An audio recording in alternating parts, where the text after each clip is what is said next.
لو أنزلنا هذا القرآن على جبل لرأيته خاشعا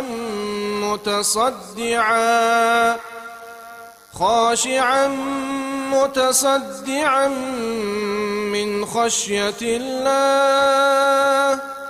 وتلك الأمثال نضربها للناس لعلهم يتفكرون.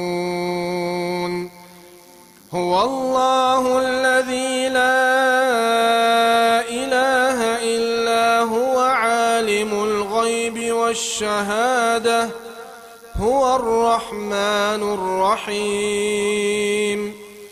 هو الله الذي لا إله إلا هو الملك القدوس